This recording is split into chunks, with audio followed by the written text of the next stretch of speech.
साथी नमस्कार। आप सभी का एक बार फिर से हार्दिक स्वागत है हिंदी गुरु ऑनलाइन प्लेटफॉर्म पर। हिंदी विषय का एक महत्वपूर्ण टॉपिक समास, जो कि मैं लाइव क्लास में कवर नहीं कर पाया था, तो उसे आज आप तक पहुंचाने का प्रयास कर रहा हूं। आप जानते हैं समास हिंदी का एक महत्वपूर्ण टॉपिक है जो आने वाली सभी परीक्षाओं के लिए बहुत उपयोगी साबित हो सकता है। उत्तराखंड की कुछ परीक्षाओं में पाठ्यक्रम में नहीं था, इसलिए मैं लाइव नहीं आ पाया उसको लेकर के। और आगामी उत्तराखंड पुलिस की जो दारोगा की परीक्षा होनी है, एसआई की परीक्षा होनी है, संभवतः उसमें अगर 300 नंबर का पाठ्यक्रम रहा तो निश्चित तौर पर समास की एक महत्वपूर्ण भूमिका उसमें रहने वाली है।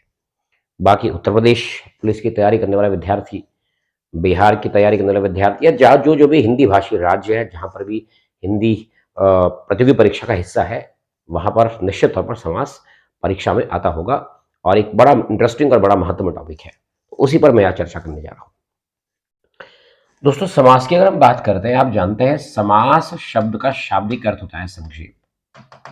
समास का मतलब क्या होगा? संक्षेप होता है। इसका अर्थ ही होगा कि भाई शब्द निर्माण की वह प्रक्रिया जिसकी सहायता से आप बृहद शब्दों को छोटे प्रारूप में तब्दील करते हैं या बृहद शब्दों को छोटे प्रारूप में परिवर्तित करते हैं, उसको समास कहा जाता है। या तो आप कह सकते हैं कि शब्दों के संक्षिप्तकरण की प्रक्रिया, शब्दों को संक्षिप्त करने की जो प्रक्रिया है, उसको समास कहा जाता है।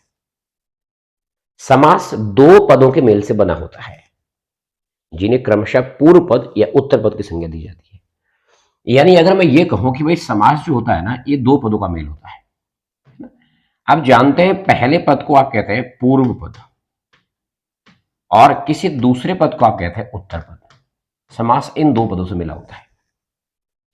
आप किताबों में पढ़ते होंगे कि पूर्व और उत्तर पद दोनों एक समान नहीं होते हैं। किसी समास में प्रथम पद प्रधान खंड होता है, किसी में द्वितीय पद गौण खंड होता है, किसी में द्वितीय पद गौण खंड होता है तो पहला प्रधान खंड होता है। देखिए, मैं कहता हूं प्रधान खंड और गौण खंड को छोड़े, एक नई तकनीक और एक नया कॉन्सेप्ट समास को समझने के लिए आप याद रखें, जिसमें बहुत सरलता के साथ आप समास का प्रश्न सही करेंगे, गलत होगा ही नहीं। अभी मान के चलिएगा। कैसे?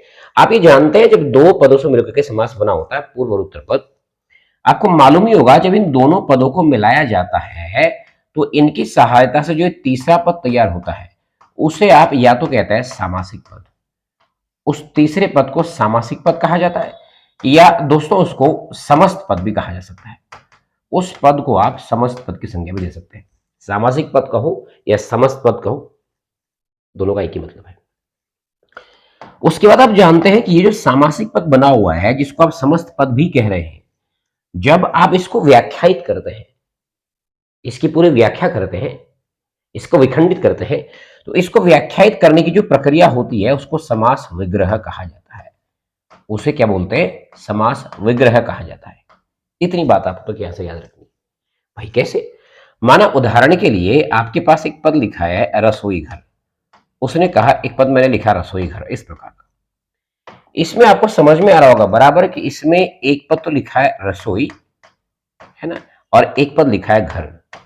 इसका मतलब सीधे तौर पर आप ये कहेंगे ये पूर्व पद है, पहला पद है, ये उत्तर पद है, यानी पूर्व उत्तर पद निकल गया। और ये जो रसोई घर लिखा है, मैं इसको कह दूंगा सामासिक पद है, समस्त पद। अच्छा, अगर मैं इस सामासिक पद को व्याख्यायित करना चाहूंगा, इसको पूरा एक्सप्रेस करना चाहूंगा आपके समक्ष, इसका मतलब क्या है, तो आप यही तो लिखेंगे रसोई घर का मतलब हो जाएगा रसोई के लिए घर। इसमें के लिए का लोप था, इसका सीधा अर्थ हो जाएगा कि जब आपने इसका विग्रह किया तो बना रसोई के लिए घर। यानी ये जो आपने लिखा है ना, इसे कहेंगे समास विग्रह। ये समास विग्रह कहलाएगा, ये सामासिक पद कहलाएगा, और ये उत्तर और पूर्व पद आपके सामने है। कोई भी समास इनके आधार पर चलेगा। आप समझते हैं कि पूर्व और उत्तर पद की प्रधानता के आधार पर हिंदी भाषा में जो समास है वो 6 प्रकार के होते हैं। हिंदी में समास के 6 प्रकार होते हैं। आइए पहले 6 प्रकारों को लिख देता हूं आपके समक्ष। उन 6 प्रकारों में दोस्तों पहला समास जो है उसको आप बोलते हैं अव्ययभाव समास। समास नंबर 1 अव्ययभाव समास। यह माना दूसरा आप पढ़ते हैं कर्मधारय समास, है ना। दूसरा जो समास है आप उसको पढ़ते हैं कर्मधारय समास के रूप में। या भाई तीसरा समास जो है ना वो आप पढ़ते हैं तत्पुरुष समास के रूप में। या माना चौथा समास जो आप पढ़ते हैं उसको पढ़ते हैं आप द्विगु समास के रूप में, द्विगु आप पढ़ते हैं, या भाई एक आप पढ़ते हैं द्वंद्व समास के रूप में, है ना, द्वंद्व समास के रूप में आप एक को पढ़ते हैं, या एक को आप पढ़ते हैं बहुवरी समास के रूप में, है ना। एक समास जो है वो आपका कहलाएगा बहुवरी समास। हमारे पास ये समास रहते हैं 6 प्रकार के समास। अब इन 6 समास को पढ़ने के 2 तरीके हैं। या तो वो तरीका जो पुस्तकों में चल रहा है कि प्रधान खंड है या गौण खंड है, किस समास में पहला पद प्रधान खंड होता है, किस में दूसरा पद प्रधान खंड होता है, या तो वैसे पढ़िए आप, और या फिर एक दूसरा कॉन्सेप्ट आप विकसित करें जो बहुत इजी हो, किताबों से हट करके हो, जिसके बूते पर आप समास का प्रश्न इत्मीनान से सही कर सकते हैं। आपको बहुत रटना नहीं है, बस एक डायग्राम सा याद रखना है। जैसे माना मैं आज की वीडियो में 3 समास कवर करूंगा, फिर 3 आपको अगली वीडियो में कवर करवाता हूं। माना पहला समास आपके पास लिखा है अव्ययभाव समास। देखिए अगर इसकी बात आप करते हैं अव्ययभाव समास का मतलब क्या हुआ, इसको कैसे पढ़े, इसको कैसे समझे, जरा इसको समझो ध्यान से। आप समझते हैं जो अव्ययभाव समास है दोस्तों, ये बना है अव्यय शब्द से। किससे बना है? अव्यय शब्द से, इससे तो बना है। और आप सब समझदार व्यक्ति है तो अव्यय शब्द का मतलब आप बखूबी जानते होंगे।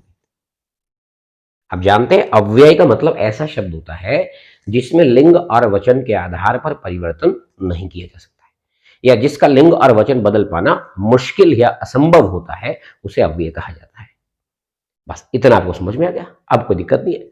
अब आप ये कह सकते हैं कि जिस समास का पूर्व पद, पहला पद अव्यय होता है, मतलब अविकारी होता है, दूसरा पद संज्ञा हो सकता है या विशेषण हो सकता है, और सामासिक पद या समस्त पद मिलकर के अव्यय शब्द का निर्माण करता हो, उसे कहते हैं अव्ययभाव समास।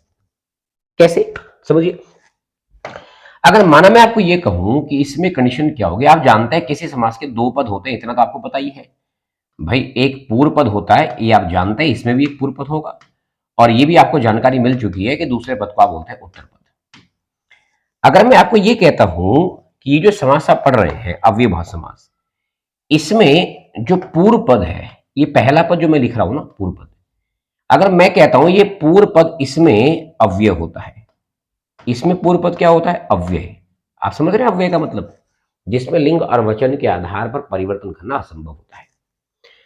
अच्छा अगर मैं कहूं जो दूसरा पद होता है मतलब उत्तर पद होता है, ये हो सकता है कि अपने आप में कोई संज्ञा हो, या हो सकता है कोई विशेषण हो, मतलब विशेष्य हो, विशेषण हो, या कोई अन्य प्रकार का पद भी हो सकता है। अब जब आप इन पदों को आपस में मिलाते हैं, आपको पता है कि पूर्व और उत्तर पद जब दोनों मिलते हैं तो उसके बाद जिस पद का निर्माण होता है उसे आप सामासिक पद कहते हैं, उसे आप सामासिक पद कहते हैं, या भाई उसे आप समस्त पद कहते हैं। अब यहां पर समझिए आप, ये जो सामासिक पद और समस्त पद है ना, ये पद भी अव्यय होना चाहिए, ये पद भी अव्यय होना चाहिए, बन गई कंडीशन। अब आप क्या कहेंगे कि जिस समास में पहला पद और सामासिक पद ये दोनों अव्यय होते हैं ना, उस समास को कहते हैं अव्ययभाव समास। सिंपल पहचान। आपने कहा जिस समास का पूर्व पद और सामासिक पद अव्यय होते हैं उसे कहते हैं अव्ययभाव समास। उदाहरण के लिए माना अगर मैं आपको एक शब्द कहता हूं आजन्म, मैंने ऐसे लिखा है निडर लिखा, मान लिया जब बेसिक शब्द मैं लिख रहा हूं निडर, माना देखिए इसमें 2 पद आप क्या बनाएंगे भैया, एक पद तो नी लिखा है ना, ये लिखा है ना, और एक पद क्या लिखेंगे डर, यही तो 2 प्रकार के पद है।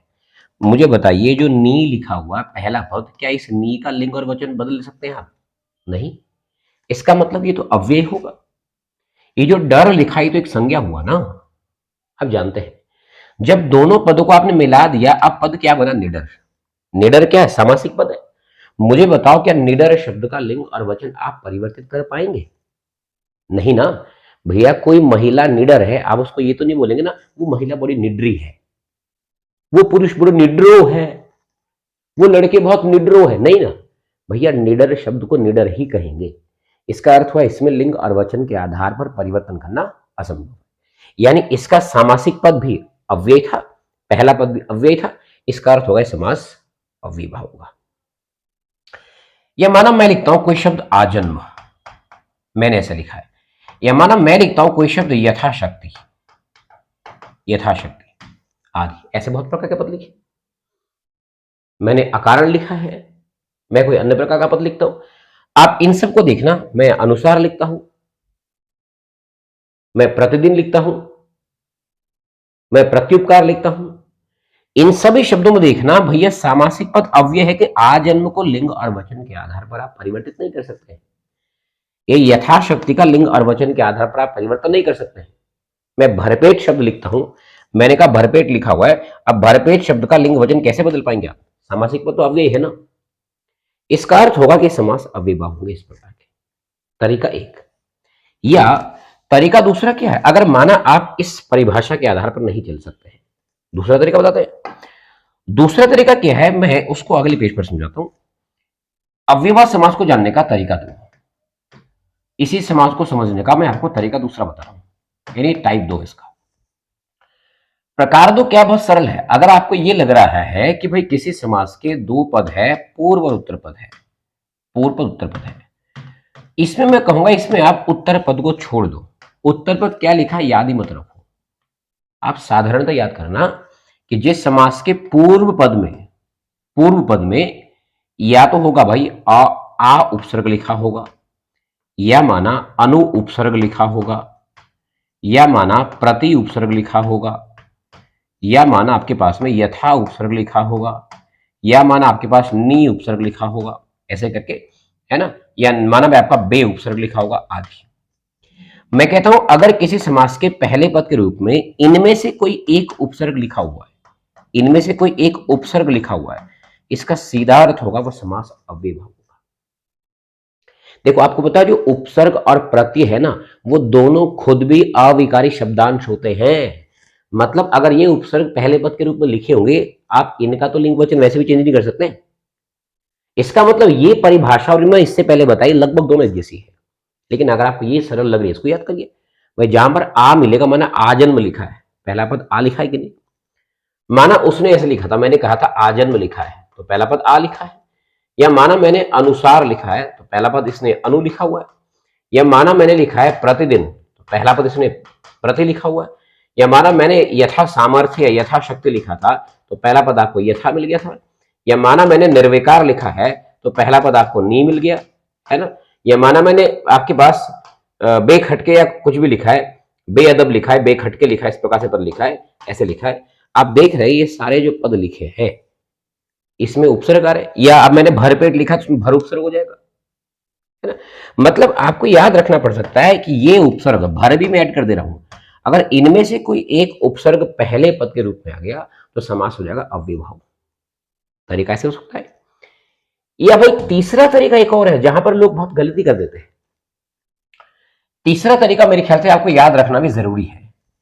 देखो ऐसा होता है, अगर माना किसी समास में आपके पास पहला पद और दूसरा पद, मतलब पूर्व और उत्तर पद में लिख रहा हूं, यदि आप किसी समास में पूर्व पद को उत्तर पद के रूप में पुनरावर्तित करते हैं, मतलब पहले पद को आप दूसरे पद के रूप में भी लिख रहे हैं, इसका अर्थ होगा कि पहला पद और दूसरा पद दोनों एक समान है। जब पूर्व पद और उत्तर पद दोनों एक समान होंगे उसको अव्ययभाव समास कहा जाता है। बहुत लोग यहां पर क्या करते हैं, बीच में योजक देखते हैं ना, और उस योजक के आधार पर यह कह देते हैं कि द्वंद्व समास होगा। गलत तरीका आपका पढ़ने का। भाई माना उसने अगर ऐसे लिखा है, उसने लिखा गली डैश गली में कौन सा समास है, या उसने लिखा मुक्का मुक्की में कौन सा समास है, उसने कहा मुक्का डैश मुक्की में कौन सा समास है। अरे भाई आपको पता है अब बहुत लोग क्या करते हैं, वो इस योजक को बेस मानते हैं, कह देते हैं द्वंद्व समास है। नहीं भैया गलत हुआ आपका। ध्यान रखना यहां पर पूर्व पद ही तो उत्तर पद के रूप में रिपीट किया गया है। जब पूर्व पद और उत्तर पद दोनों एक समान होते हैं, इसका अर्थ ये होगा कि आप ऐसे समास को भी अव्ययभाव समास कहेंगे। आई बात समझ, है ना। तो इस समास को रखेंगे इस प्रकार से याद। आप समास नंबर दूसरा जो आपके पास है ना, उसे आप कह रहे कर्मधारय समास। देखिए अगर कर्मधारय समास की बात करते हैं, कर्मधारय समास का मतलब है जिस समास में पूर्व और उत्तर पद या तो विशेषण या उपमान होता है, या जिस समास के पूर्व उत्तर पद में विशेषण विशेष्य या उपमेय उपमान का संबंध होता है उसे कर्मधारय समास कहा जाता है। या क्षमा करिएगा, या मैंने कहा माना जो कर्मधारय समास है इसे अध्ययन की सुविधा के लिए दो वर्गों में विभाजित किया जा सकता है। ये कहते दो प्रकार का मानते हैं इसको। इसमें जो पहला प्रकार है उसे कहते हैं आप विशेषतावाचक, उसे आप कह रहे हैं विशेषतावाचक कर्मधारय समास। दूसरे प्रकार को आप कह सकते हैं उपमानवाचक, उपमानवाचक कर्मधारय समास, उपमानवाचक कर्मधारय समास। अभी जो विशेषतावाचक कर्मधारय समास है ना, आप जानते हैं हर समास की कंडीशन है, हर समास में दो पद होते हैं साहब, तो इसमें भी दो पद होंगे, इसमें भी कोई एक तो होता होगा पूर्व पद, मतलब पहले वाला पद, और इसमें भी कोई दूसरा होगा उत्तर पद। आप जानते हैं यहां भी ऐसा केस बन रहा है, इसमें भी दो प्रकार के पद होते होंगे, इसमें भी कोई एक तो होगा पूर्व पद और कोई दूसरा होगा उत्तर पद। दो प्रकार के पद होंगे कि नहीं। अब अगर मैं कहूं अगर कंडीशन ऐसे वाली है, विशेषतावाचक वाली है, इसमें पहला पद हमेशा होता है विशेषण। क्या होता है? विशेषण। और इसका जो उत्तर पद होता है वो सदैव होता है विशेष्य, उत्तर पद होता है विशेष्य। यहां की कंडीशन क्या होती है? जो पहला पद होता है वो होता है उपमान, जो उत्तर पद होता है वो होता है उपमेय, उसको बोलते हैं उपमेय। अब जरा समझना, आप जानते हैं भैया विशेषण का मतलब क्या होता है? ऐसा शब्द जो किसी संज्ञा या सर्वनाम की विशेषता बताता हो उसे कहते हैं विशेषण। विशेष्य का मतलब क्या होता है? विशेष्य का मतलब वो संज्ञा शब्द या वो सर्वनाम शब्द जिसकी विशेषता बताई जाती है, जिसकी आप विशेषता बता रहे हैं, है ना। तो यानी अगर एक पद विशेष्य एक पद विशेषण है, इसका मतलब ऐसे समास को भी आप कर्मधारय समास कह सकेंगे, इसको भी कर्मधारय कहा जाएगा। उदाहरण के रूप में अगर माना मैंने आपके पास कोई शब्द लिखा नील गाय, उसने कहा नील गाय में समास कौन सा है? अरे भाई कितना सरल पड़ गया, आपको मालूम है गाय है ना लिखा हुआ दूसरा पद, तो गाय क्या विशेष्य है कि नहीं? और गाय की विशेषता क्या है कि वो नीले रंग की है भाई, इसका मतलब होगा इसको आप क्या बोल देंगे? विशेषण बोल देंगे कि नहीं। आई बात सुनने।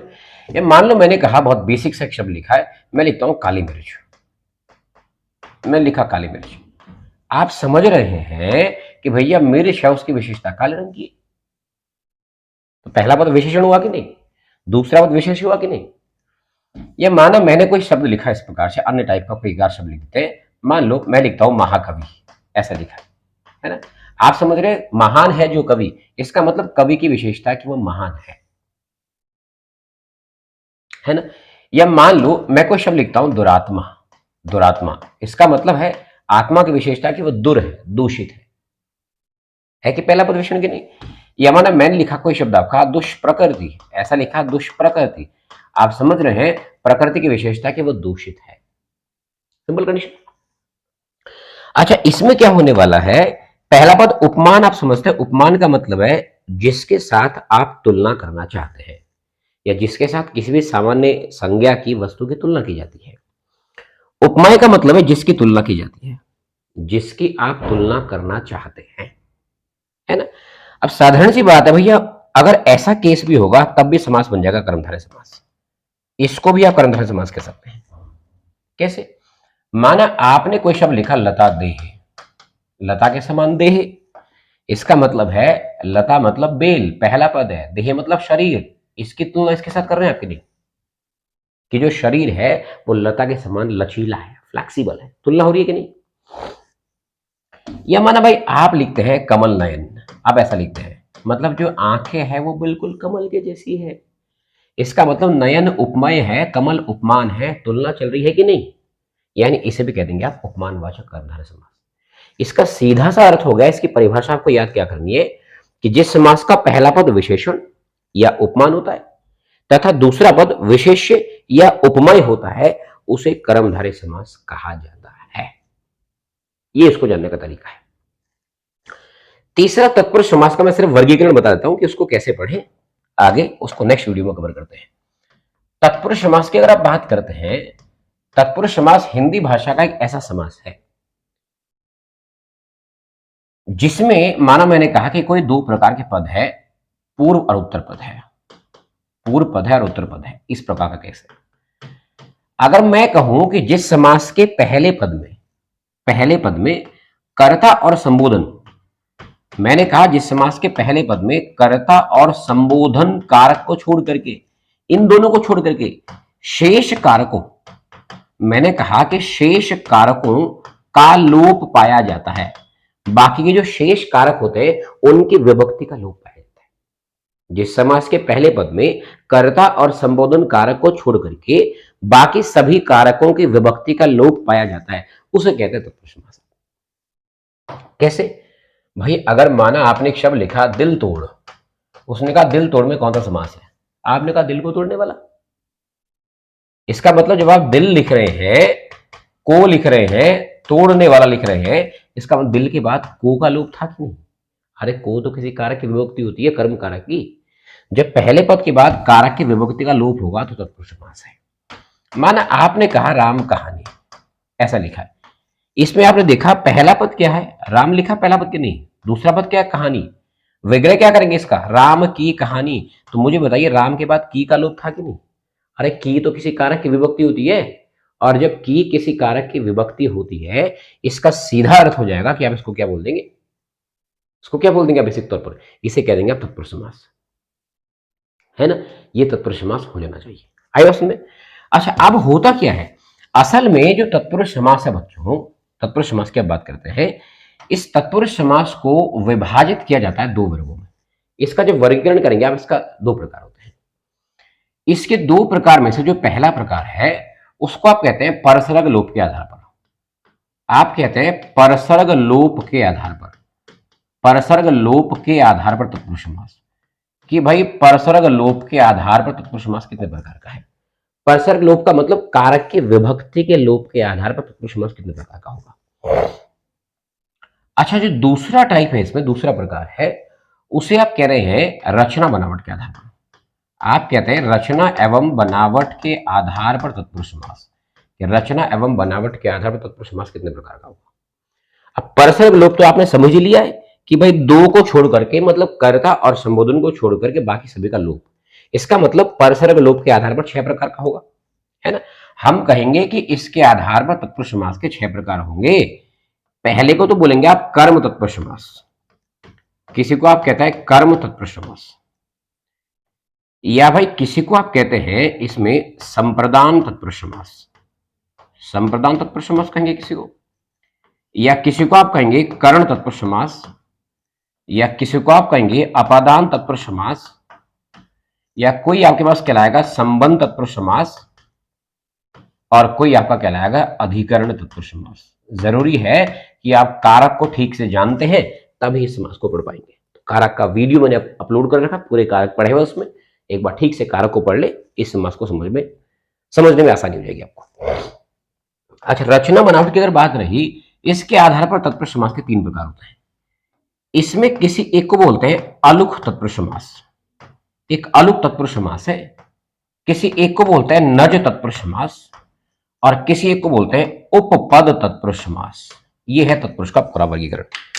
अब इसमें आपको अलग भी पढ़ना पड़ता है, इसमें आपको नज भी पढ़ना पड़ता है, इसमें आपको उपपद भी पढ़ना पड़ता है।